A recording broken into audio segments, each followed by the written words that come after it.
श्रीमद् भागवत गीता और जिंदगी। प्रस्तुति 13 शून्य। यहाँ से गीता का दूसरा अध्याय प्रारंभ होता है। इस अध्याय में सांख्य दर्शन के आधार पर श्री कृष्ण ने अर्जुन को मोक्ष प्राप्ति के ज्ञान से अवगत कराने का प्रयास किया है। प्रथम अध्याय में एक बात पूर्ण रूप से स्पष्ट हो गई थी कि अर्जुन अपने पक्ष और विपक्ष में खड़ी सेनाएं देखकर दुविधा में पड़ गया था, या आम भाषा में कहें तो कह सकते हैं कि धर्म संकट में पड़ गया था। कोई भी व्यक्ति जिसे समाज के नियम धर्म में पूर्ण आस्था हो, जो सच की राह पर चलता हो, अपने परिवार का, समाज में रहने वालों का हित का सदा ख्याल रखता हो, वो अपने ही परिवार के सदस्यों एवं समाज में रहने वालों को अपने स्वार्थ हित के लिए कैसे उनका वध कर सकता है। दुविधा स्वाभाविक है, पर जो मुझे समझ में आता है वो ये है कि जो मनुष्य दूसरों के हित को ध्यान में रखकर चलते हैं वे स्वार्थी नहीं हो सकते, और स्वार्थी मनुष्य को अपने अहंकार के आगे दूसरे की क्षति दिखाई ही नहीं देती। यह बात तो अर्जुन की और युधिष्ठिर की हो गई। युद्ध की अनिवार्यता का ज्ञान कराया और कहा कि उसके द्वारा अहंकार एवं अहंकारी मनुष्य का नाश करना ही धर्म माना जाएगा। यह संदेश कृष्ण ने संसार को दिया।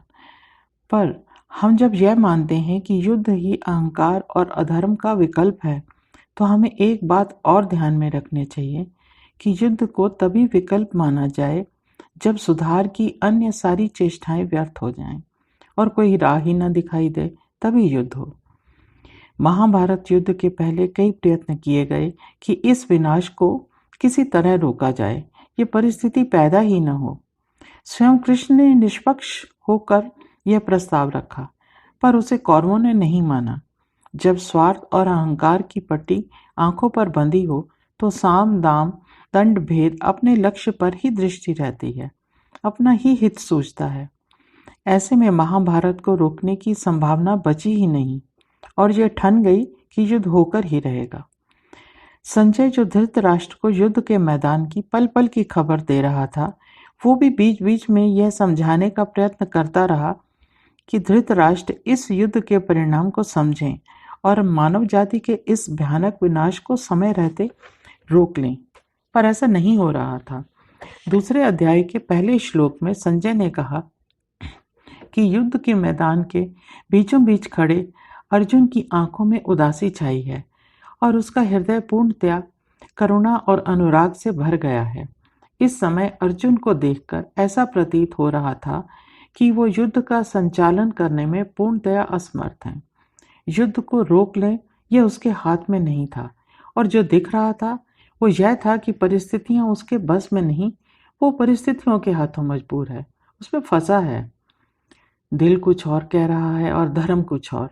अर्जुन की समझने की शक्ति शून्य हो गई, ऐसा प्रतीत हो रहा था। अर्जुन अपने मन की दुविधा कृष्ण से कहते जा रहे हैं और कृष्ण बिना कुछ कहे बोले उसकी व्यथा सुन रहे हैं। जब अपने मन की व्यथा कहते कहते अर्जुन निढाल हो गया तो कृष्ण समझ गए कि यही उचित अवसर है, अर्जुन को उचित राह दिखाई जाए। जो परिस्थिति उस समय अर्जुन की थी उसमें कोई भी व्यक्ति किंग कर्तव्य विमूढ़ हो जाता है।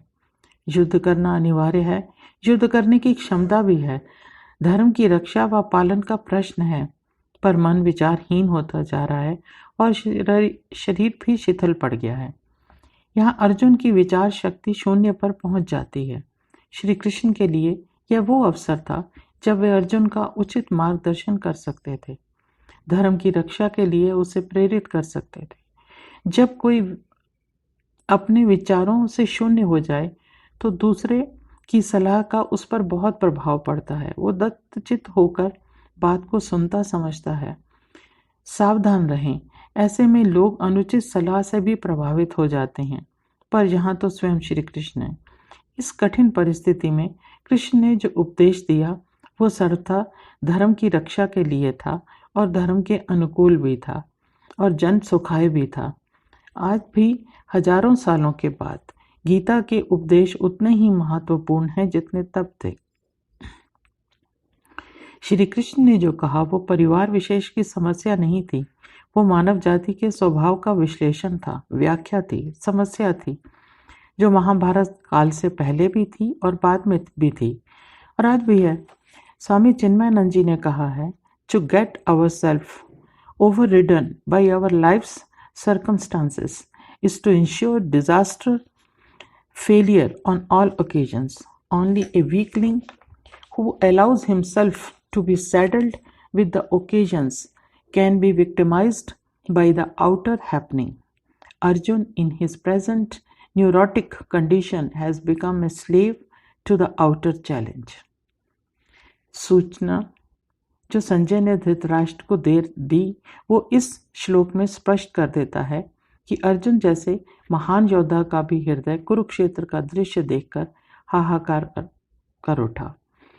युद्ध की कल्पना मात्र से वह दहल उठा। उसकी सूखी आंखों में दुख की घटाएं छा गईं। कोयम्बतूर के स्वामी सरस्वती जी ने कहा है, because Arjun was a man of discipline, Arjun did not allow tears to flow. Arjun दुखी हो अपने हथियार डाल देता है, पर यह कहना अधिक उचित होगा कि वो भावी संभावनाओं से इतना अधिक व्यथित हो जाता है कि उसका सारा शरीर शिथिल पड़ जाता है और उसके हाथ से शस्त्र छूट जाते हैं। विचार और भय शून्य हो जाते हैं। शब्द मानो लोप हो गए। कृष्ण अब तक मौन थे। उन्होंने अर्जुन को अपनी व्यथा कहने का, दुविधा और असमंजस में घिर जाने की व्यथा का, अपनों का ही संहार कर राज्य पाने का क्या औचित्य है, आदि आदि ये सब बातें कृष्ण ने बहुत तन्मय होकर सुनी। जब अर्जुन अपनी पूरी बात कह चुका तो श्री कृष्ण ने अपना मुंह खोला और सबसे प्रथम अर्जुन को उसके आर्य होने का एहसास दिलाया। हम सभी के जीवन में कभी न कभी ऐसा समय आता है जब हम किसी दोराहे पर आकर खड़े हो जाते हैं। ये जीवन के वो पल होते हैं जब मनुष्य दुविधा में होने के कारण से ही निर्णय या तो ले नहीं पाता या अपनी ही सोच पर संदेह करने लगता है। ऐसे में दूसरे किसी विवेकी मनुष्य का सहारा लेना ही सही है। गीता में बताया गया है कि जब अर्जुन की अपनी सोच शून्य हो जाती है तो वह मार्गदर्शन के लिए श्री कृष्ण से प्रार्थना करता है। हम सबको भी इस बात पर अवश्य ध्यान देना चाहिए। धन्यवाद। नीरा भसीन।